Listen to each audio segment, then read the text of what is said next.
Let me tell you a story about my life in Willow Heights, a neighborhood that looks perfect on the surface, but hides more drama than a reality TV show.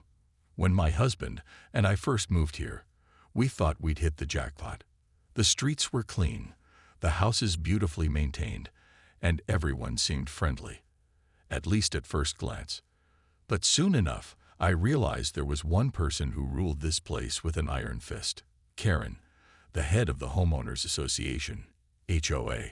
She wasn't just strict, she was obsessed with control. Now, before you roll your eyes and think, "Oh no, not another HOA story," let me assure you, this is different. You see, I have a medical condition that makes it hard for me to walk long distances. So when we bought our house, I applied for a reserved handicap parking spot right outside our driveway. It wasn't some luxury or perk. It was a necessity. After submitting all the paperwork and getting official approval from the HOA board itself, a bright blue and white sign went up. Problem solved, right? Not quite. One sunny morning, after a quick trip to the grocery store, I pulled into my usual spot only to notice something strange. The sign, the one with the wheelchair symbol that marked my space, was gone. Just disappeared. All that remained was the empty metal post sticking out of the ground like a sore thumb. At first, I assumed kids had messed with it, or maybe someone accidentally knocked it down.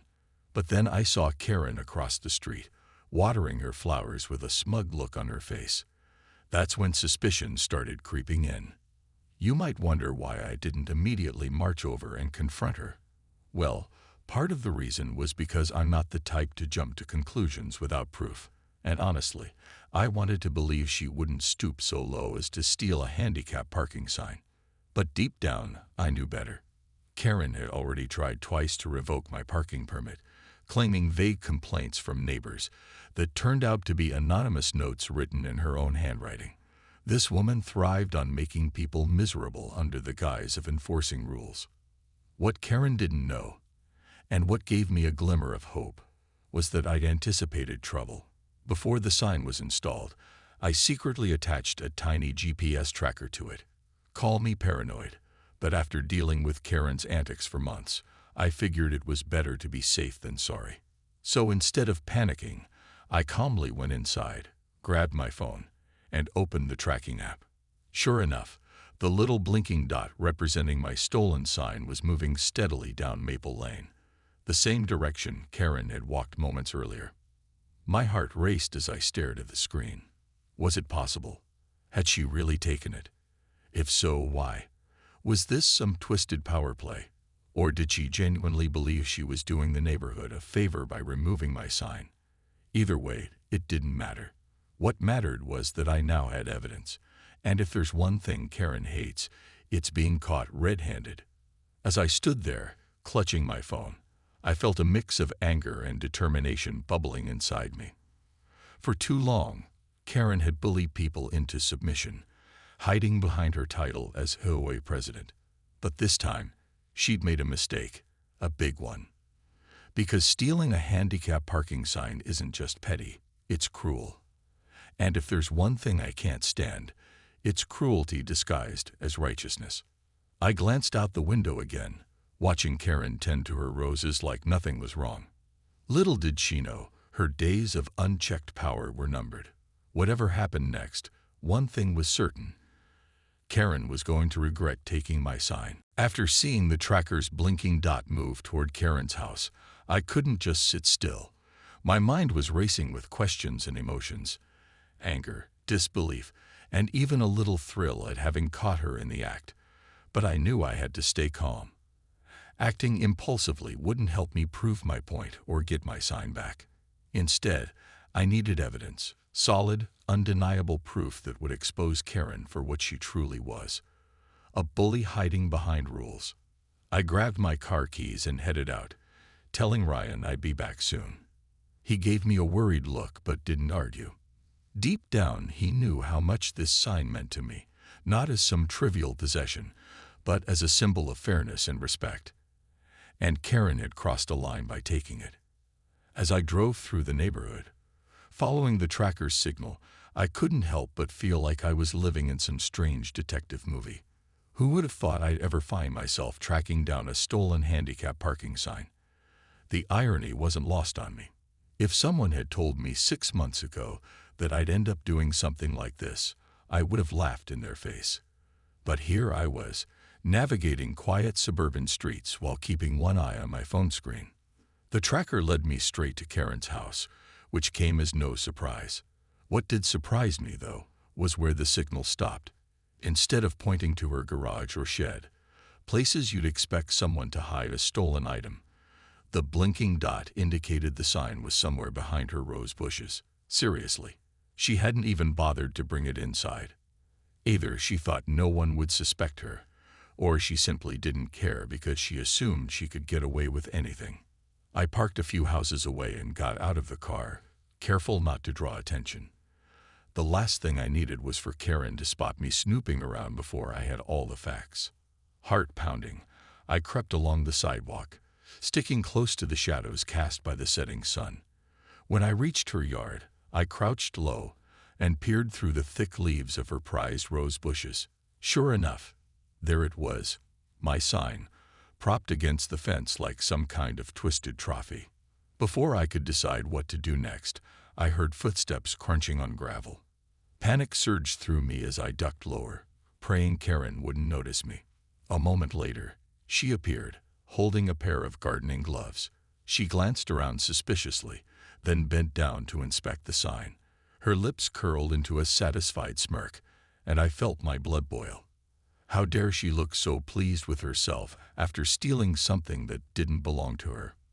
Gotcha, I whispered under my breath, clutching my phone tightly. Now I had everything I needed. Proof of where the sign was and who had taken it. But instead of confronting her right then and there, I decided to wait. Confrontations are tricky, especially with someone like Karen. If I played my cards wrong, she might try to twist the narrative, claiming ignorance or blaming someone else entirely. No, I needed to approach this carefully, making sure I left no room for her to wriggle out of responsibility. As I slipped away quietly, heading back to my car, my mind began spinning with ideas. I knew exactly what I had to do next. This wasn't just about getting my sign back anymore. It was about standing up to Karen's toxic behavior and showing the rest of the neighborhood that they didn't have to live in fear of her rules. For too long, she'd wielded her power unchecked, intimidating people into silence. But now, thanks to that tiny tracker, I had the upper hand. And I wasn't going to let her off the hook without exposing the truth for everyone to see. With the tracker's evidence safely in my pocket and a plan forming in my mind, I knew it was time to act. But carefully. This wasn't just about me anymore. It was about sending a message to Karen and everyone else in Willow Heights who had silently suffered under her rule. If I handled this wrong, she could easily twist the situation to make herself look like the victim. But if I played my cards right, I could expose her for what she truly was, a manipulative bully hiding behind her HOA title. The next morning, I decided to gather more ammunition before confronting her directly. First, I reviewed the HOA bylaws again, paying close attention to anything related to parking permits or property theft. To my relief, there were clear guidelines stating that reserved handicap signs couldn't be removed without proper authorization from both the homeowner and the board. Not only had Karen broken those rules, but she'd also violated basic decency by targeting someone with a legitimate need. Next, I reached out to a few neighbors I trusted, people who had hinted at their frustrations with Karen, but never dared to speak up. One of them, Mr. Patel, lived 2 doors down and often exchanged pleasantries with me over the fence. When I explained what had happened, he nodded knowingly. Karen's always been difficult, he admitted. Last year, she fined me for having a bird bath in my yard because it distracted drivers. Can you believe that? Another neighbor, Mrs. Harper, confessed that Karen had once reported her for leaving holiday decorations up too long, even though most people loved them. She said they were an eyesore, Mrs. Harper recalled, shaking her head. But honestly, I think she just likes bossing people around. Their stories confirmed what I already suspected. Karen wasn't enforcing rules for the good of the community. She was using them as weapons to control others. Armed with their testimonies and the tracker data, I felt ready to take the next step. That evening, I called an informal meeting with a small group of neighbors, all of whom had experienced Karen's antics firsthand. We met at Mr. Patel's house, away from prying eyes. As we sat around his dining table, sipping tea and sharing stories, I laid out my plan. "We can't let her keep getting away with this," I said firmly. "If we stand together, we can hold her accountable, not just for taking my sign, but for everything else she's done." Everyone agreed, though some hesitated, worried about potential backlash. "What if she retaliates?" one woman asked nervously.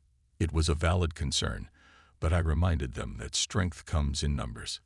"If we all speak up, she won't be able to intimidate us anymore," I assured them. Slowly, they began nodding, determination replacing fear in their eyes. By the end of the night, we drafted a letter addressed to the HOA board, outlining our grievances and demanding action. The tracker data would serve as undeniable proof of Karen's wrongdoing, while the shared experiences of multiple homeowners would highlight her pattern of abuse. We planned to present it during the next official meeting, ensuring transparency and fairness every step of the way. As I drove home that night, I felt a mix of nerves and excitement. This was bigger than just a stolen sign now. It was about reclaiming our neighborhood from someone who had poisoned it with her selfishness. For the first time in months, I allowed myself to feel hopeful. Change wouldn't come overnight, but with courage and unity, we could make it happen. And Karen, well, she had no idea what was coming. The day of the HOA meeting arrived, and I could feel the tension in the air as I walked into the community center. The room buzzed with quiet conversations, but there was an undercurrent of unease, like everyone knew something big was about to happen. Karen sat at the head of the table, looking as composed and confident as ever. She adjusted her glasses and shuffled papers, clearly expecting another routine session, where she called all the shots. What she didn't know was that this meeting would be anything but ordinary. I took a seat near the front, clutching the folder containing our evidence, the tracker data, the signed testimonies from neighbors, and copies of the HOA bylaws highlighting the rules Karen had broken. My heart was pounding, but I reminded myself why I was doing this, not just for me, but for everyone who had felt powerless against her. As the meeting began, Karen launched into her usual spiel about neighborhood standards and upcoming projects. Her tone was calm, almost dismissive, as if nothing unusual was happening. When it was finally my turn to speak, I stood up slowly, drawing every eye in the room. For a moment, I hesitated, feeling the weight of the moment settle over me. Then I took a deep breath and began. "Thank you, Karen, for your update," I said, keeping my voice steady. "But there's an issue we need to address, one that affects not only me but many others in this community." Karen frowned slightly, clearly caught off guard. "What issue is that?" she asked, leaning back in her chair with forced nonchalance. "It's about my reserved handicap parking sign," I replied, holding up a printed map from the tracker app. "As you can see, this GPS data shows its exact location, from my driveway to, well, behind your rose bushes." Gasps rippled through the room as I placed the map on the projector screen for everyone to see. The blinking dot traced a clear path from my house to Karen's property. Her face turned pale, but she quickly recovered, attempting to deflect. "This is ridiculous," she snapped. "Someone must have dumped it there without my knowledge." "Oh, really?" I countered, pulling out photos I'd taken during my late-night visit to her yard. "Then why does this time-stamped picture show you inspecting the sign yourself?" The image showed Karen crouched beside the sign, smirking like she'd won some secret victory. Murmurs spread through the crowd as people leaned forward to get a better look. Karen stammered, trying to explain away the evidence, but her excuses sounded hollow even to her own ears. That's when I brought out the final piece of the puzzle, the letter signed by several homeowners detailing their experiences with her unfair treatment. Each story painted a vivid picture of a woman more interested in wielding power than fostering a sense of community. This isn't just about a parking sign, I concluded, meeting Karen's gaze. It's about respect, for the rules, for each other, and for the people who live here. You've gone too far, Karen, and it's time for accountability. By the time I sat down, the room was alive with whispers and murmurs of agreement. Even those who had previously stayed silent seemed emboldened, nodding along with what I'd said. Karen, for the first time since I'd met her, looked genuinely rattled. She tried to regain control of the meeting, but her authority was crumbling right before our eyes. As the discussion unfolded, one thing became crystal clear. Karen's reign of intimidation was over. And for the first time in a long while, I felt a glimmer of hope, not just for myself, but for the entire neighborhood. The fallout from that meeting was swift and dramatic, like a storm finally breaking after days of heavy clouds. As soon as the evidence was presented, my tracker data, the photos, and the signed testimonies from neighbors, the room erupted into chaos. People who had once been too afraid to speak up now found their voices, sharing stories of how Karen's actions had impacted them. One by one, they recounted incidents where she'd used her position to bully or intimidate, fines for minor infractions, baseless complaints, even outright lies about community consensus to push through decisions no one actually wanted. Karen tried to defend herself, but her arguments sounded weaker with each passing minute. At first, she attempted to play the victim, claiming she was simply trying to maintain order in the neighborhood.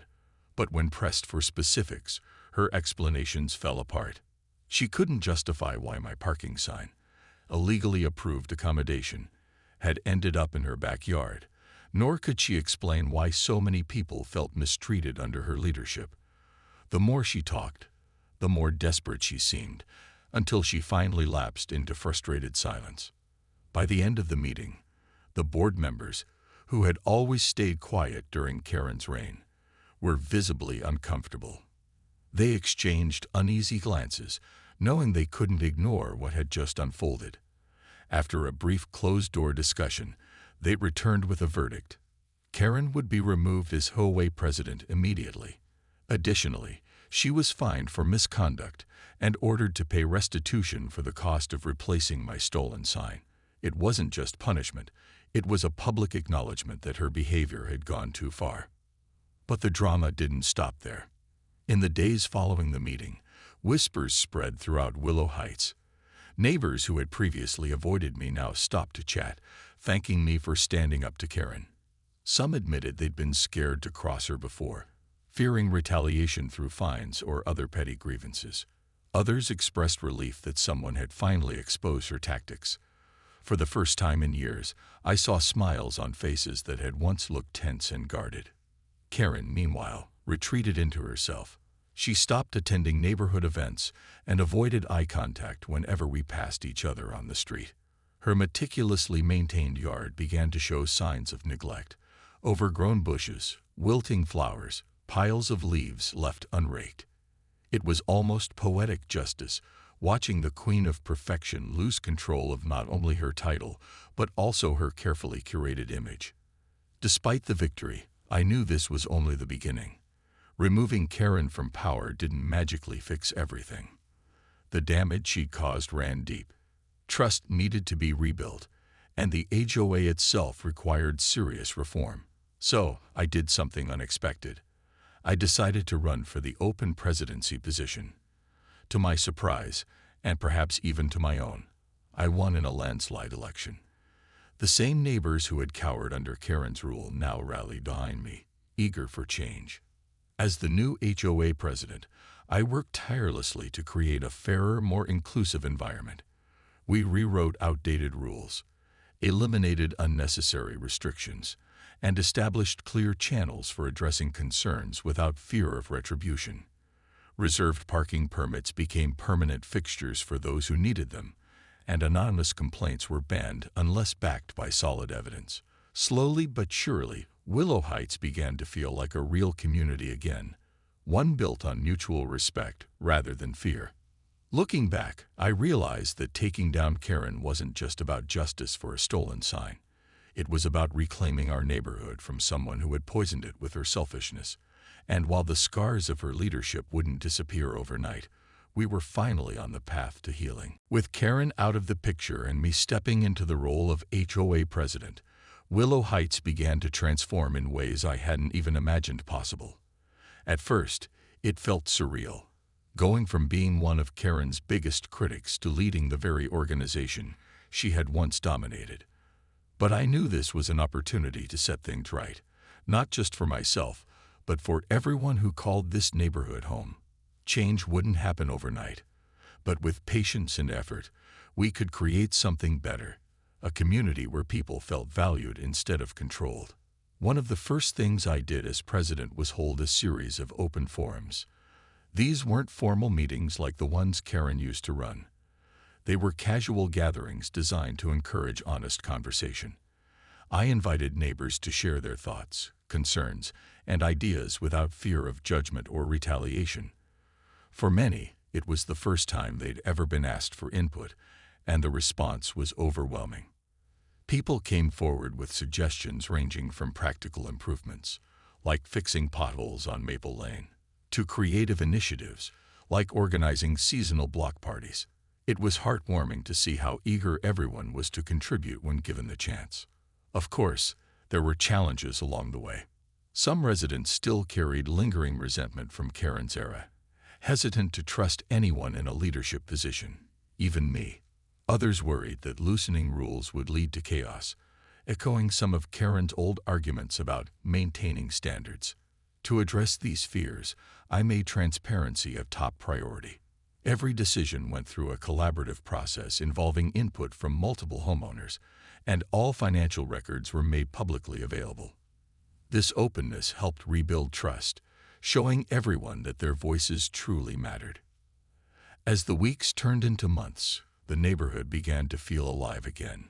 Kids played outside until sunset, laughing as they raced bikes down the cul-de-sac. Neighbors lingered over cups of coffee on their porches, chatting about everything from gardening tips to school events.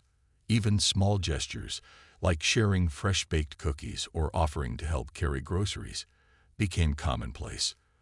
The tension that had once hung over Willow Heights started to lift, replaced by a sense of connection and belonging. Karen, meanwhile, kept a low profile. She rarely left her house except to water her now struggling flower beds, which had lost much of their former glory. Occasionally, I'd catch glimpses of her peeking through her curtains, watching as life moved on without her. While part of me felt sorry for her, after all, no one deserves to be isolated, I couldn't forget the pain she'd caused. Her actions had hurt too many people, and while forgiveness is important, accountability matters too. By the time summer rolled around, Willow Heights looked completely different, not just physically, but emotionally. The streets were lined with colorful planters filled with flowers chosen by popular vote. A community bulletin board stood proudly near the entrance, displaying flyers for local events and messages of gratitude from neighbors. Reserved parking signs, including mine, gleamed brightly under the sun, symbols of progress rather than division. Looking back, I realized how far we'd come since that fateful day I discovered my stolen sign. What started as a personal battle against injustice had grown into a collective movement toward unity and fairness. And while I never imagined myself taking on such a responsibility, I couldn't have been prouder of what we'd achieved together. Willow Heights wasn't perfect, it never would be. But it was ours. And that made all the difference. Months later, as I sit on my porch sipping a cup of tea, I can't help but marvel at how much Willow Heights has changed. The neighborhood is alive with warmth and energy now, a far cry from the tense, suffocating atmosphere Karen once cultivated. Kids laugh as they chase each other down the street, their parents chatting nearby while keeping an eye on them. Neighbors wave hello instead of avoiding eye contact, and there's a sense of camaraderie that wasn't here before. It's not perfect, no place ever is, but it feels real, genuine, like we finally built something worth being proud of. Every morning when I walk out to my car, I glance at the bright blue and white handicap parking sign, just outside my driveway. To most people, it might look like any other sign, but to me, it represents so much more: resilience, justice, and the power of standing up for what's right. That little piece of metal became the catalyst for change, sparking a chain reaction that transformed not only our neighborhood, but also the way we treat one another. Sometimes, I even smile at the memory of that tiny GPS tracker hidden inside the sign, a small yet brilliant idea born out of frustration and necessity. Karen hasn't caused trouble in months, though rumors occasionally circulate about her plotting some kind of comeback. If she does try anything, I know we're ready. The new HOA structure ensures decisions are made democratically, with input from everyone, not just one person wielding unchecked power. We've created safeguards against bullying and intimidation, making sure no one else will ever have to endure what we went through under Karen's leadership. What surprises me most is how this experience changed me. Before all this, I was content staying in the background, letting others take charge while I focused on my own life. But standing up to Karen taught me something important. Sometimes, you have to step forward, even if it scares you, because doing nothing only lets injustice continue. I didn't set out to be a leader. I just wanted fairness. But along the way, I discovered strengths I didn't know I had. And honestly, I'm glad I did. Leading the HOA has been challenging, yes, but it's also been incredibly rewarding. One day, as I watered my flower beds, Karen approached me unexpectedly. She hesitated for a moment, then said quietly, "I suppose I owe you an apology." Her words caught me off guard. For a second, I thought about brushing her off, reminding her of everything she'd done. But instead, I nodded and replied, "Apologies are good, but actions matter more. Let's focus on moving forward, for everyone." She didn't respond, but her expression softened slightly before she turned and walked away. Whether she truly meant it or not, I'll never know. What matters is that she acknowledged her mistakes, however reluctantly. Maybe someday she'll find her place in this community again, but until then, we'll keep building a space where kindness outweighs control. Now, as the sun sets over Willow Heights, painting the sky in hues of orange and pink, I feel a deep sense of peace. This neighborhood isn't just a collection of houses anymore. It's a home. A place where people come together, support each other, and celebrate the beauty of living side by side. None of this would have happened without that stolen sign, the tracker, and the courage to fight back. Life here isn't always easy, but it's ours, and that makes every challenge worthwhile.